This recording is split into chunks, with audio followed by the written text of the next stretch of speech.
تو آگے اللہ تعالیٰ فرماتے ہیں اے مخاطب تو ان کو ظاہر میں متفق خیال کرتا ہے حالانکہ ان قلوب میں غیر متفق ہے. یعنی ہمارے پیغمبر صلی اللہ علیہ وسلم کو کیا بول کے بلا رہے اللہ تعالیٰ؟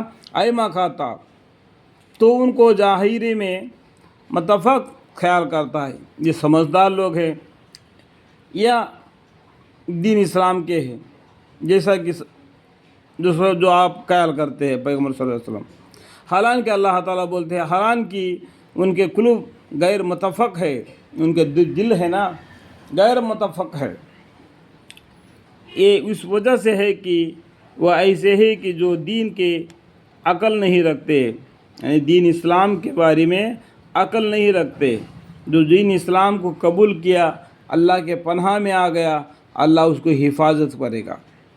یہ اس وجہ سے ہے کہ وہ ایسے لوگ ہیں جو دین کی عقل نہیں رکھتے. ان لوگوں کی مثال ہے تو ان کی کیا ہے؟ اللہ تعالیٰ کی مثال دے کے فرماتے ہیں ان لوگوں کی ایسی مثال ہے جو ان سے کچھ ہی پہلے ہوئے ہیں، جو دنیا میں بھی اپنے کردار کا مزہ چکا چکے اور آخرت میں بھی ان کے لیے دردناک عذاب ہونے والا ہے. اللہ تعالیٰ ان منافقوں کے لیے جو دین اسلام کے بارے میں شک اور شب رکھتے ہیں، پیغمبر صلی اللہ علیہ وسلم کے ایسے دکھاؤ کا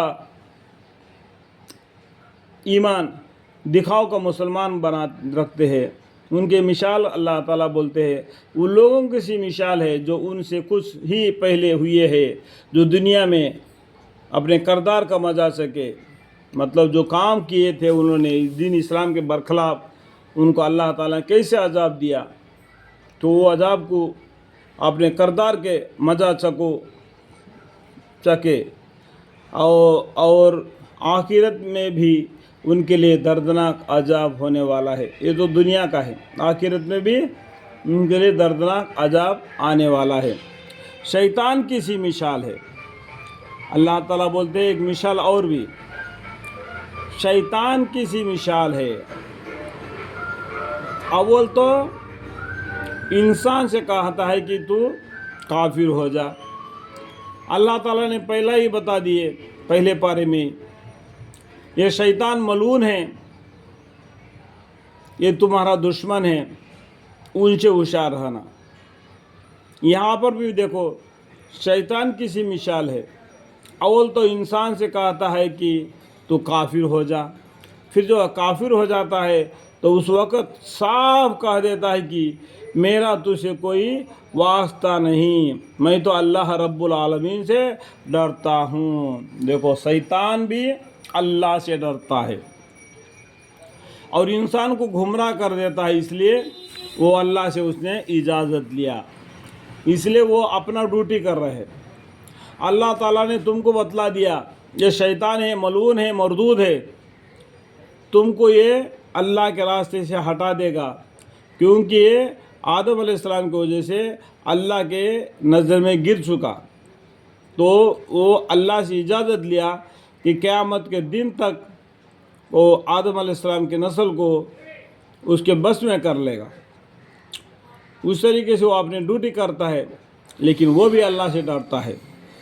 تو انسان کو کیا بات ہے، کیونکہ اللہ سے کیوں نہیں ڈرتے؟ یعنی اس کا مطلب آپ کے پاس علم کی کمی ہے.